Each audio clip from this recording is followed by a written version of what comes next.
And we are live. Hello, everybody. And I know that some of you might have some anticipation. You've posted your charts, and it's the 6-2 profile today in human design and in Gene Keys.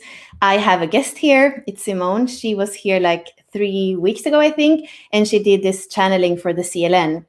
So today we're going to kind of co-create here and see what she can bring through for the 60 profile and also for these charts that we have decided. So Simone, just want to welcome you and, tell us just a little bit about you and then we get started. Well, hey everyone, it's so exciting to be here with you all. I'm a 6-4 profile. I'm a projector with a 6-4, and I have a lot of sixes. I have more sixes than anything else in my chart. So I'm super excited to be here with you guys today and see what comes through. And thanks for inviting me, Bella. So happy to have you here. So we were speaking about the 6-3 profile last time, and I went through each line telling you like what are those lines. So let's start a little bit again, even if you didn't watch last week's. The 6th line is the visionary. It's the line that is a role model. It's somebody who has to go through 3 phases in life in order to become wise. So the first phase of 28, 29 years is going to be a lot of trial and error. It's going to be a lot of kind of having experiences and learn from them. And then from the age of 30 to 50, more or less, it's a phase of discernment of saying, okay, that didn't work. Let me see how I can choose people in my life that are more kind of in line with me. So a little bit kind of coming back. Some people say like going up on the roof. So it depends. For the 6-2, I would say it's a little bit more of a phase when you come back in your life and you look at things and you might not choose to dance with everybody. And then at 50, you come into more your role modeling. So you have had all this like life experience and you're actually starting to become really wise, and people are going to seek as a role model. So you are not going to be the traditional leader. You're going to be somebody who you just want to live your life as you want to live it, but you're going to be an example because you have accumulated all this wisdom, and you're also somebody who's future oriented. So you're going to be able to basically show people how to walk into the future. So this is a big responsibility, we could say. What can happen on this shadow side is that you become disappointed at life and the world the way it is right now, and you kind of resign to this life, and you could become a bit judgmental, a bit kind of just not engaging in life completely. Maybe you engage more from like a mental viewpoint that you kind of see what people do, but you don't want to dip your toe in again. So it's this not fully being here in your body. Maybe you kind of resign even your sexuality and these kinds of things that you feel like are too messy or too human. So it's so important for the 6th line to dare to be human and to dare to say it's worth it even if it's not perfect, and it's worth it because I know we're going to evolve. It's important for you as well to not compromise, especially the people around you, but to surround yourself with people that are having a vision too, maybe not exactly the same, but a vision that is aligned with yours, or nurturing that we are going to evolve and we are going to bring in more light. And Simone, do you want to add, because you, like you said, you have a lot of 6 lines, do you want to add something about the 6th line? No, I think that what you reviewed really hits the high spots. I'm 58 right now, so I'm in that third stage. I'm kind of at the beginning of that third stage, and I think one of the most powerful things from my point of view that you just shared is to not compromise with the people around you. And if you feel like you're compromising, really go into yourself. And is it a place that you're not able to receive of yourself?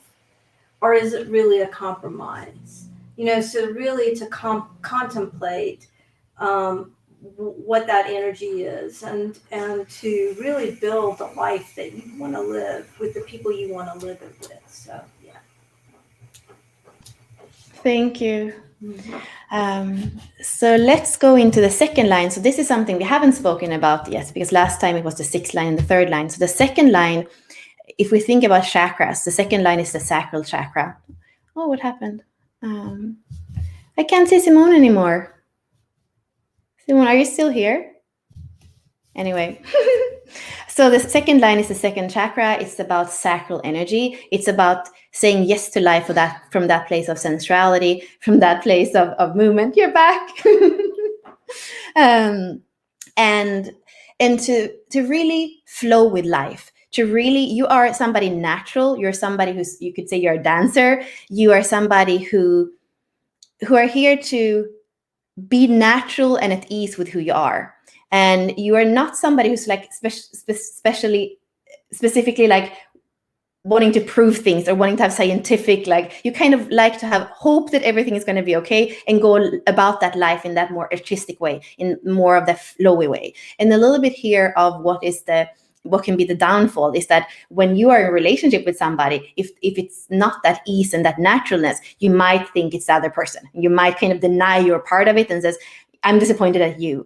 And we could say that the second line, it's so important for you to fulfill yourself and be happy in your own life and nurture that sacral energy and not expect somebody else to do it. Because if we would say you are a dancer, the right person is going to come in, the right dance partner is going to be there, and they are probably even going to knock at your door. In human design, we call the second line the hermit, and it's like you are kind of inside the house and maybe playing your instrument or dancing, and people are going to look at you and be like, but you didn't study, you don't know the science of this, but you just do it because it's like inborn, it's innate, you come with it. So people are going to knock and say, I want to play with you.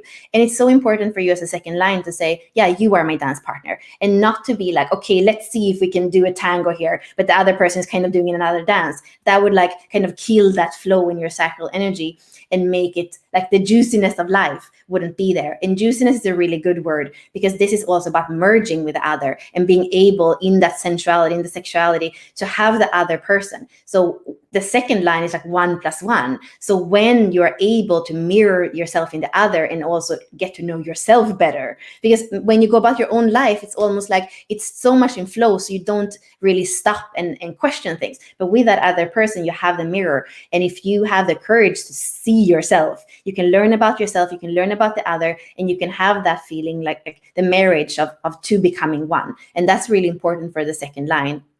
So the advice here would be to not be afraid of even the things that are a little bit hard, because knowing that you could have that tendency of like not want to look at it. So if there's somebody who really loves you and tells you something, see if you can listen, and then you might be able to share more of this beautiful flowy energy. Simon, do you have anything for the second line that feels like you want to share it? I really love the connection where the 2 and the 6 line kind of overlap. And that's from my point of view, energetically, when you were talking, the energy kind of went into that Visca Pisces when you talked about how a second line really is here to fulfill the self and nurture that sacral energy. And when you look to someone else to fulfill you, it doesn't feel right.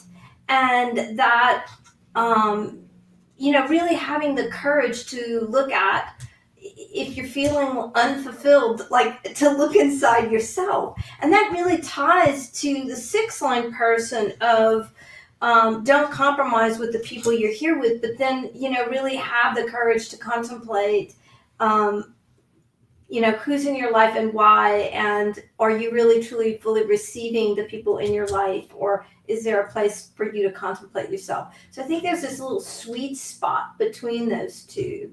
And if we think about the 6 line having all the other lines in them, it makes sense that there's a little sweet spot with each one that kind of overlaps. So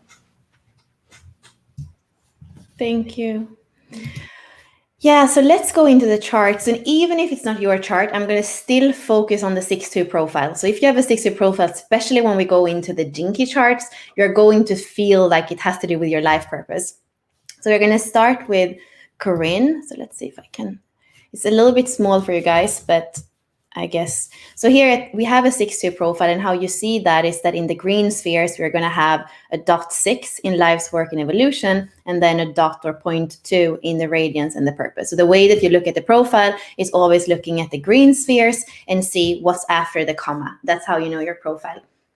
So if we have a 6-2 here and we look at this profile at the activation sequence, we see somebody who is here to resolve a lot of things in life, but it's not here to kind of force them. It's not here to force any solutions. Instead, it's here to create the dream with others and make it happen. With the 34 and the 20 in this in these placements, we could have that kind of forcing. We could have that kind of like being busy with wanting to find some solution, and wanting to maybe be even a teacher for others if it's a little bit in the shadow frequency.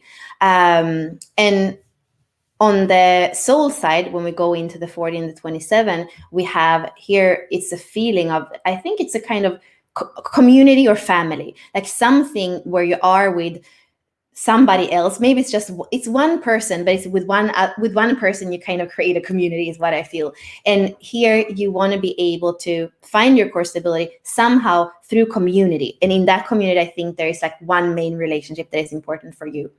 But in the shadow frequency, this one, if you're a 6-2, could be like kind of judge things for them for the way they are, forcing them to be your way, or judging other people for doing them wrong. Then you don't really come down into your body and your sacral center, and you exhaust yourself. And you're going to feel weak instead of stable. And in your relationships, you would have a lot of conflict. You would have a lot of like probably not wanting to see yourself or the other, and then you would continue like distracting yourself and being busy and maybe doing things that are kind of, just doing them for the sake of doing it, that don't have value in your life. And that distraction would go back to kind of the busyness, would go back to not feeling you have the core stability, the right people, the conflicts in relationship, you feeling inadequate, you feeling like the world is like corrupt, and not being really able to share it with people because there's a deep part of you that doesn't come up when you're running all the time. And then it could feel also quite a lot of disrespect in relationships. This is the nightmare of this chart.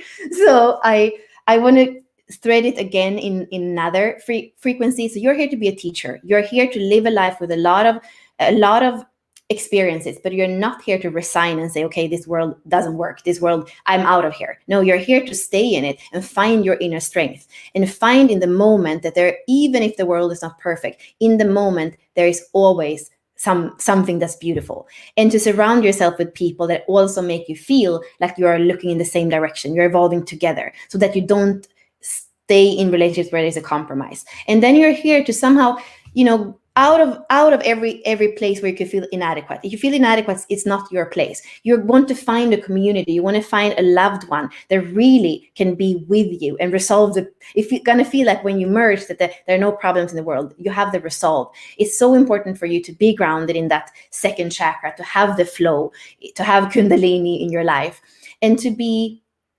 grounded in a fluidity. You want your days, you want your life to not be rigid and like, boxed in. You want it to be fluid. And that's where you find your tenderness. And that's where you find, your sensitivity, where in relationship, you're going to have this sensitivity with the other, where you can kind of like tune in to those things with the other person that are amazing, and find peace with the other, find diplomacy, find mirroring, find reciprocity. And really, that's when all your relationships are going to start to enrich your life. There is not this busyness or distraction anymore. There is really this kind of play, this kind of pleasure. And it's really asking you about humor and pleasure. It's saying the antidote to that maybe judge that says, oh, this world, like that's going to completely be able to be transformed into a kind of playfulness when you allow more pleasure, when you allow more true enrichment. So when you do something, you can ask yourself, is this just going to, distract me or give me some pleasure for now? Or is it going to be in the long run? You could say any kind of addiction, or any kind of numbing down could be like, it feels nice for the moment, but is it really, truly enriching you? So that's an important question. And when you find that enrichment, you are going to go into a beautiful equilibrium. And maybe you're already there. I don't see maybe I do see. Yeah, you're born 81. So you are here to create more harmony in the world. You're here to be a role model for wisdom, a role model for maybe having been somebody who didn't feel like completely inadequate and adequate and completely in your element. But the more and more you come into the more and more you can come in and share your world, and to also find respectful relationship, you are going to be this role model for stability in yourself and for a more balanced way of living. And I happen to know that Simone has the 48 in her core wound. She has the 48 twice. So I kind of want to bring in you, Simone, maybe with that 48 or anything else that you feel would be an advice for this soul that we just spoke about. Let's see what comes through for Kareem.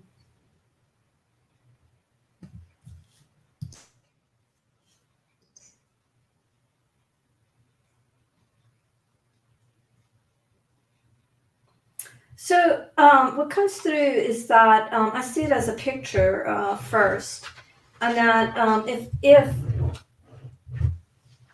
the circle were the heart, and a big part of the heart is really open, and there's a lot of light coming through. So all of this over here, there's like all this light. It's actually like this in my screen. The video flips it. So there's all this light coming in, and there's a part of your heart that you haven't even explored yet that is still waiting to be unveiled for you. And that exploring the shadow of your heart, the parts of your heart that you haven't uncovered yet, is a really beautiful process. And that you really come into the way I see it, the way your soul shows it to me, is you really come into the lotus, the flower of your being, as you explore the parts of your heart that are not open yet. It's really beautiful. You know, you have so much light and love, and have just amazing light. And there's so, your soul is saying there's even that much more of you to explore. And your soul is just encouraging you to really go there with yourself and contemplate. So to not be afraid of the parts of yourself that you haven't explored, that there's so much to you that is waiting for you to open up to and to shine, light on and experience. And and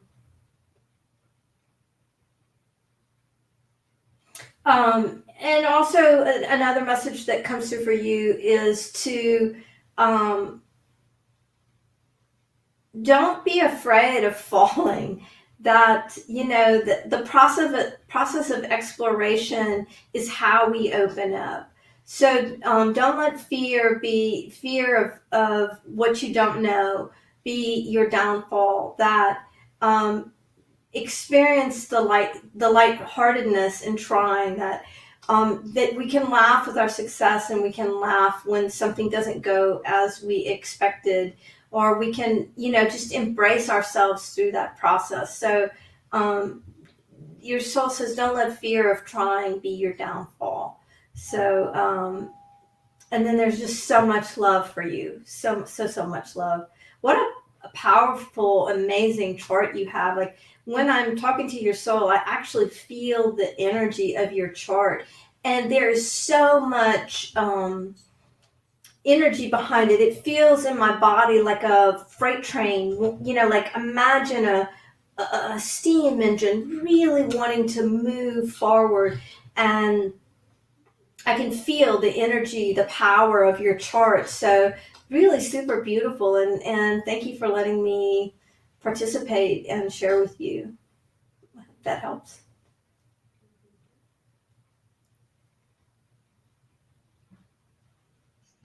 This is so interesting. And I don't know, like I'm looking at my charts, and I have two charts that are exactly the same, but there are two different names. And I don't know if like we have the same soul coming in.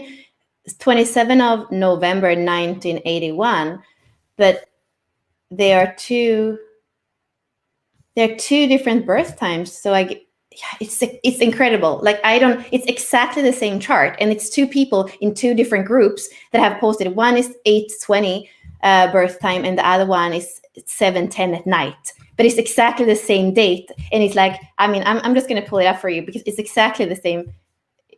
I mean, I don't know. I was feeling this morning about souls, that some souls are, I don't even know, coming together and play in this world, and like they are kind of part of the same soul bundle. And I guess that's because we are in the 44 this week. The sun is coming into the gate 44. But here you can basically see the only thing I think is different in this chart.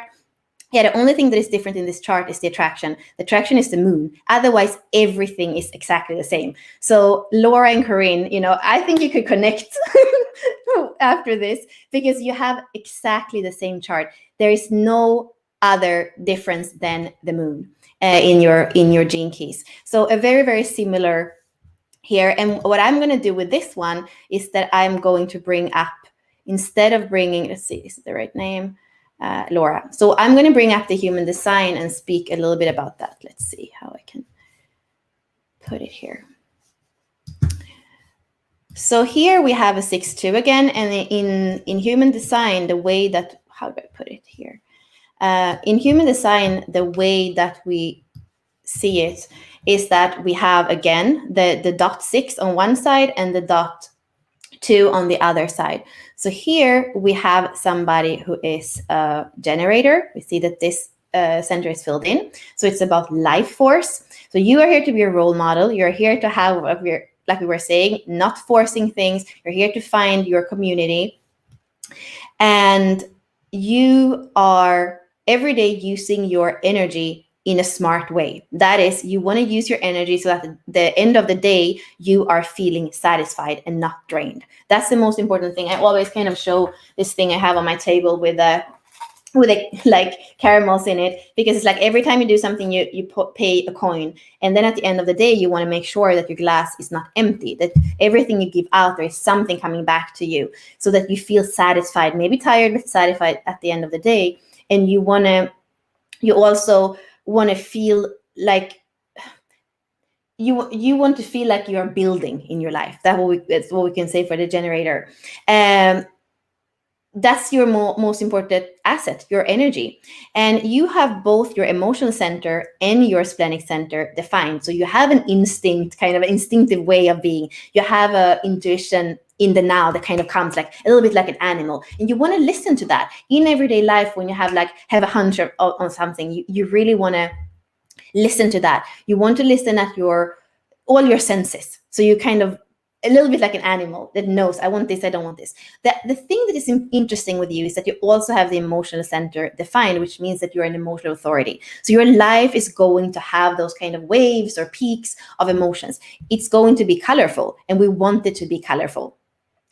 The only thing with that is that it's important for you when it comes to decision making, big decisions, to not kind of do it when you're very happy or very sad. So you have a little bit of that paradox. You have an intuition and an instinct in the now, but you also have those emotional kind of things that can kind of bring you away, like a boat a little bit. So listen to your emotions, live them, but don't decide to like divorce or to buy a house just because you have like in the moment so much emotion about it. Make sure that you kind of sleep on it, and then if you still feel quite sure tomorrow, then you might decide to do something. So that's important. And I actually want to bring in you, Simone, right away with emotional authority, because I'm not an emotional authority, you are, and I think you are learning more and more how to like inhabit that emotional authority. So would you share a little bit about the emotional authority with us? Oh, sure, I'd love to. So Bella and I have worked quite a bit with my own energy and the emotional center, and really learning to embrace it. I'm at a point in my life that I have created a lot of calm and peace in my life. And I was also noticing that I was depleting my kidney energy. And so one day I said to Bella, I was like, Bella, we have to look at my chart, because I have so much peace in my life. Everything is peaceful. And yet I'm depleting my kidney energy. And so we really looked at my chart. And really what I was doing was I was taking my engine, my design that is designed for the emotional wave, and I was removing the whole emotional wave. And so I was really forcing my body to work harder than, than it needed to. So it really helped me to make some decisions in my life about keeping some things in my life that I experienced the emotional waves through. I was at a moment where I was thinking, do I really want to keep doing this? My whole life is so peaceful. Why do I want to stay involved in this thing that's up and down and up and down? I like peace. And then when I had the big aha of, wow, I'm here to go through those ups and downs, and I can do it from a place of peace. But I need that experience. My body needs that experience, and I'm forcing it to work hard by flattening the wave, if you will.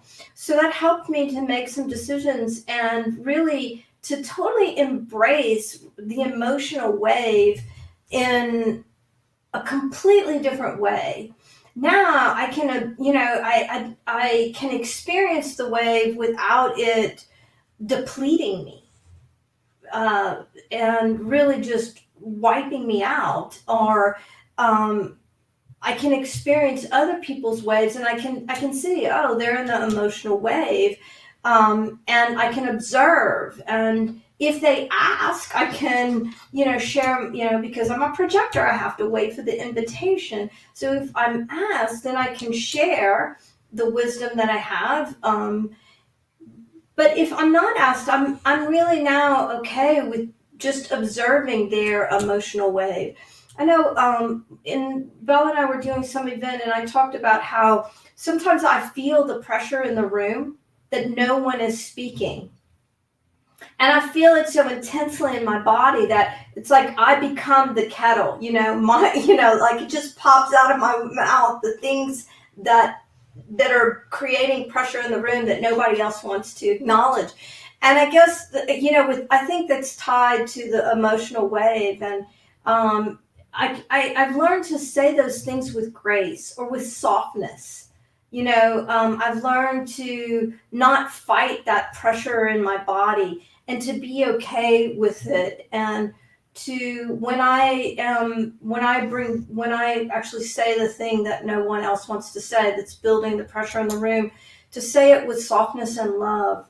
And it's like it releases for everyone. So those are some of the things. I mean, Bella, we've talked a lot about this. Is there something else that you're thinking about that you'd like me to share? Okay. So I think those are the big things. And then, in the emotional wave, to really observe decision making, to not make the decision at the high or the low, and to really kind of sit with it. And what is the cycle? I think it really depends on the decision I'm making. That sometimes, I've made decisions about my life that took me a year. That, some take a month, some take a week, but to really allow myself the clarity. And that's something, if you have the emotional wave, when does clarity come? How much clarity will you receive? Will you get more than 70 or 80% clarity? Sometimes I just get a knowing in my body, and I know it's right.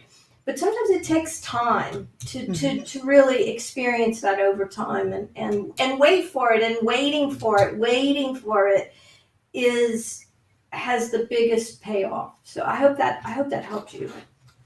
Yeah, thank you, Simone. And I think that is the most important thing to say that even like complete clarity when you're in an emotional authority might not come, but at least to wait it out and see, yeah, it still feels like a 75, 80%. Yeah, I'll do it. And also allow yourself to be the person who is emotional, because there is something beautiful in that. We say that 50% of humanity is emoting, and the other 50% we're kind of receiving those emotions and becoming wise about them, or like knowing what it feels, but we are not the ones emoting. So it is important that emotional authorities actually not try to suffocate the feelings, but actually feel them. I have a great example of that I would love to share. So I was a college professor for 25 years, and with my students, at one point in my career, my son had a serious car accident, was in ICU, lost his vision. And we went through like 36 surgeries over 2 years. And there I was teaching my classes. And the class that it happened in, I went in and I told my students what happened. And I told them, you're going to have a sub for the rest of the semester so I can take care of my son. But then the following semester, when I came back, this is my own personal stuff. And it's not these students' stuff. And so I would show up for work and I would put my happy face on, because these people are taking a class, they want to learn. And I really shielded the truth in my heart, which, I was going through so much, helping my son to learn to live as a blind man and, going through brain surgeries and, reconstructive surgery. It was tough. And at the end of that first semester, my student that I went back, my students in my evaluations wrote, you always said you were happy to see us or help us, but there was a sadness in you that you weren't recognizing. And when I read that, I knew I had to show up wholeheartedly the next semester. So the next semester, I started the semester and I told the students, I said, hey, this has happened to me. And while I'm so happy to be a part of your learning journey, please know that sometimes I'm sad inside, that I'm juggling a lot in my personal life. And I don't want that to affect your learning journey. And simultaneously, some of you are going to know it's there, that there's a sadness in me, and that I'm going, I'm going through something in my own life that's painful. And that semester, the students, they just so appreciated me. And it was like they knew when we were struggling and they would ask me about it. And I didn't shield them. If they asked me, I told them. And then my youngest son was in Iraq. And he was in the Air Force, and he was sent to Iraq on 2 tours of duty. And I went in and I told him, hey, my son is just sent to a war zone in Iraq. There are going to be days where I might be teary. I remember speaking to my son when a bomb went off, like right by him. And I went to work the next day rattled because after the bomb went off, the line went dead. And I didn't know what was going on with my son. And I went in and right away I told my students, they were adults, and I said to them, hey, this is what happened. I am so happy to be here with you. And simultaneously, I'm worried about my kid.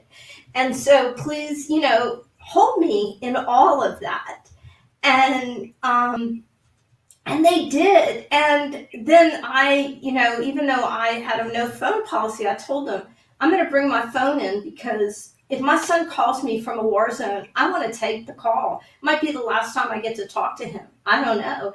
And they were so behind me. And he did call from a war zone one time. And I said, this is my son. Can we take the call? And they were like, yes. And I'm crying as I teach a college class. And my son is on the phone.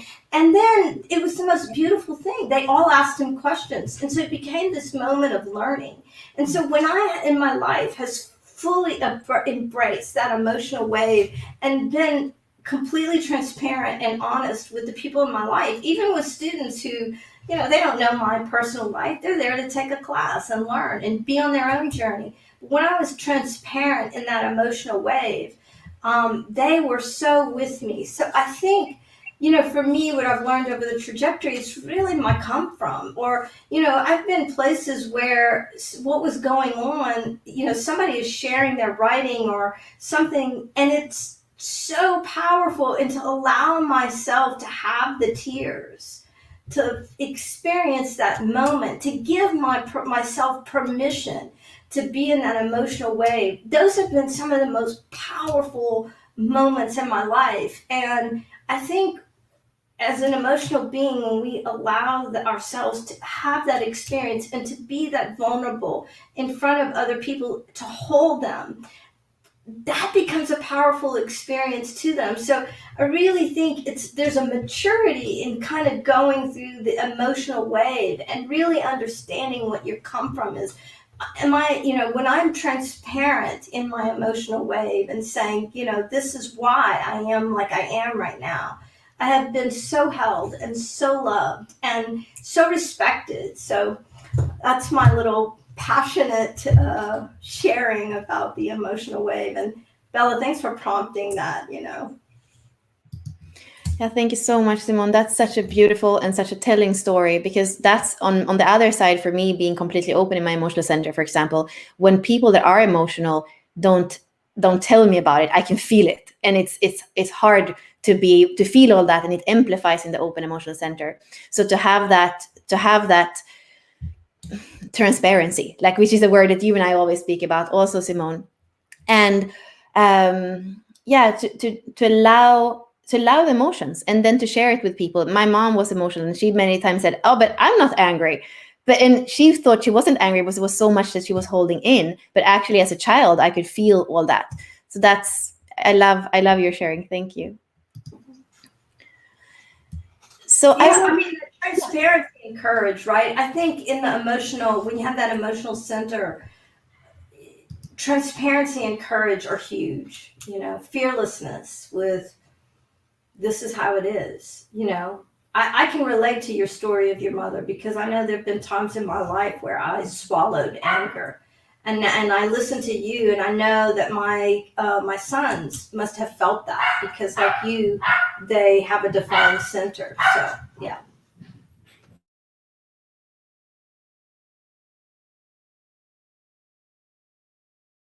I'm muted. Okay. So I want to point out a couple of more things.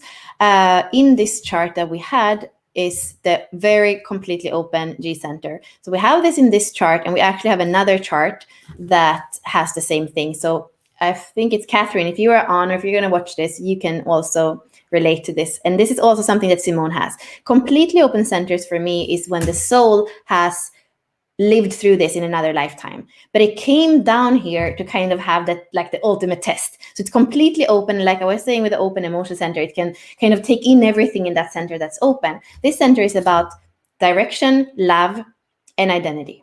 So here you are taking in everything from, like, what is love, where are we supposed to go, you know, who am I, and all that gets flooded by other people's kind of feelings and thinking about it. So when the center is completely open, you're going to be flooded. You're going to be maybe completely lost, or maybe completely outsource your direction on somebody, or outsource your identity. I'm just going to be this person's, you know, wife, or I'm just going to be a mother. Like, you outsource your identity, and you live a life that's not yours. And this is something with Simone that has it completely open. It's even more accentuated when it's completely open. The beautiful side of it is that when you become wise, you can actually guide others so that they can find their direction, what love is, not when you look outside of yourself and where you're going. So Simone, maybe just a couple of minutes, because I know we have to move on. If you would speak about the completely open G Center, and give maybe a little bit of advice, because we have Laura that has it, and Catherine as well,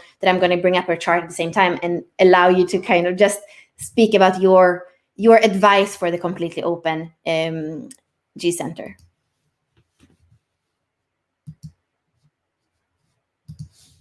Oh, sorry, I muted you. Let's see. There we go. With a completely open G, what I experience is I'm able to see the truth of people's soul. And my son said to me one time, he goes, "Mom, you see everyone with rose-colored glasses, and sometimes people aren't living the vibration that you're seeing." And so it's to have compassion. You know, I've learned to have so much love and compassion, because I see and I feel and I experience the amazing beings, the soul level consciousness of people. And I also know that they're on a journey, and that, you know, maybe they are not, you know, maybe they are, maybe they aren't living that highest vibration that I am able to experience, and to just love them in the moment of wherever they are, and to hold to see the beauty of every person. And it really, you know, is for me to walk softly with other people, and to have just patience, which is my life's work and my attractor, but also, you know, incredible amount of compassion and understanding. And that if I can see people at their highest vibration and just hold them there, I know they'll live it.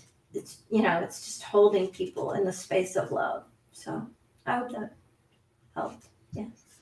Thank you. So yeah, so to summarize, this chart is a generator that both has the emotional beauty of living a life where a lot of feelings and experiences, also together with the instinct and the intuition. You're somebody who's here to kind of go about your own thing, but to not be super busy and like kind of just do it for the sake of distraction, but actually doing it for enrichment. You're here to express you as you in the world, and you're going to have a million ideas, and many of them are going to be things that you actually put out in the world and that you live through. And you have an imagination. You can look into kind of abstract patterns where people don't see anything and you can see something. And so really, I would say, trust your emotions, trust your intuition, and then use that open compass of like love, identity, and direction. And don't let anybody decide those things for you. You are you. You have your way of going, and you're a role model. So you're not here to go and walk in anybody else's footsteps. That's what I would say for you, Laura. And you could also listen to Corinne that we did, because she has basically the same gene keys. So for the gene keys, just look at that.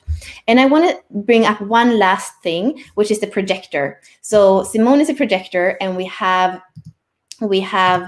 Catherine that has a very open chart. She's a 6-2, and we also have Olga that is a projector.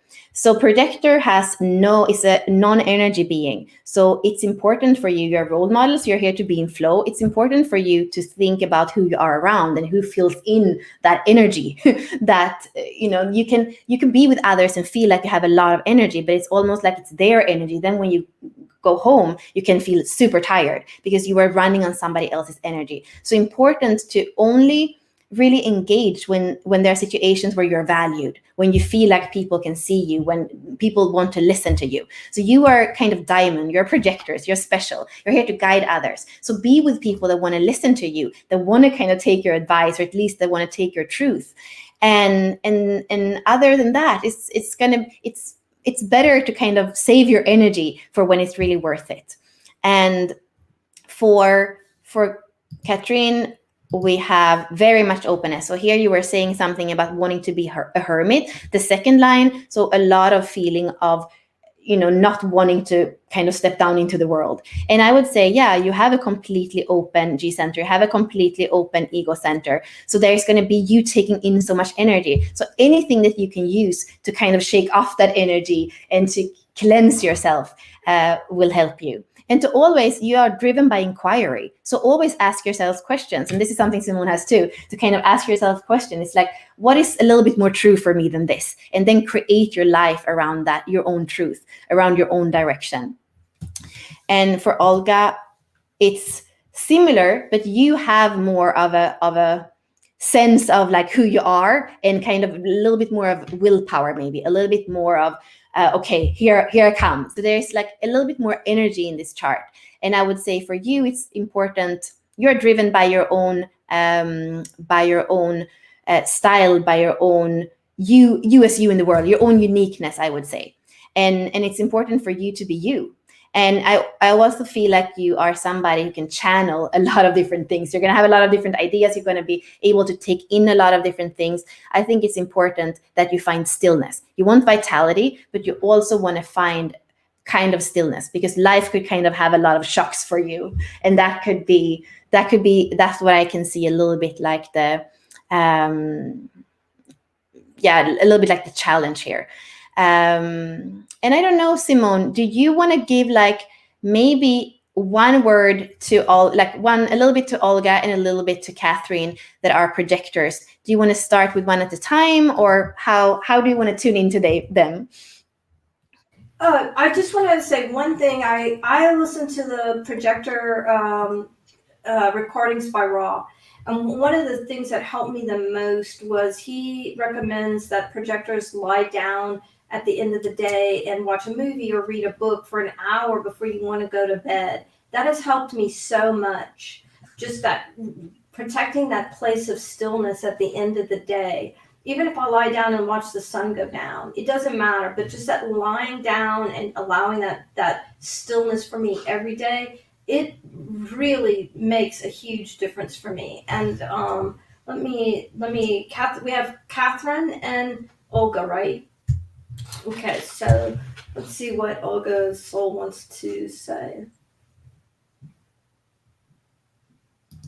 The first thing your soul says is to be aware, Olga. Be aware. And when I ask what, your soul just takes me right into your body. It's like to be aware of what you are experiencing in your body. To remember to come back to your body. Even, we are embodied. So come back to, be aware of what's in your body. And let go of what's not yours. So a question you might want to ask is this mine? Is this not mine? And if it's not yours, let it go. I actually love Mike's comment in the chat where he says, my feelings help me to identify my thoughts. I love that. And so really, as a child, I was taught that I was told, and then I believed the conditioning was that what I was feeling wasn't what I was feeling. And so that, it took me a long time to really trust my own feelings. So I would say to you, look in your body, trust your own feelings, and let that guide you, because your soul is saying, be aware of what's in your body. Make sure, is it yours? Is it not yours? And release what's not yours and really connect with what is yours. Bella, do you have any, does anything come up with that message for Olga? I would just say for any projectors, this is a good, that's really good advice. So I think if you're watching your projector, and especially if you're a 6-2 projector, this is going to be great for you to take in any of that what comes through for Simone, even now when she tunes into, so this was this Olga, and now we're going to tune into Catherine, who is very, very open. She only has 2 centers. She only has the spleen and the root, and the rest is very, very open. So if you have a similar chart, that's probably an advice for you, whatever is going to come through now. Let's see what Catherine's chart says. Let's see what Catherine's soul wants to say to her.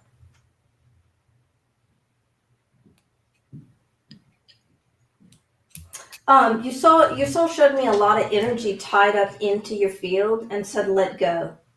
So it was like, imagine there's a string going through your body, like a shoestring. And on each side, there was a knot. And it's like, untie the knot and let it go. Let the energy flow through you. And don't be afraid to, whatever you're holding on to, it's okay to let it go. You don't have to tie yourself in knots to be the truth of who you are. And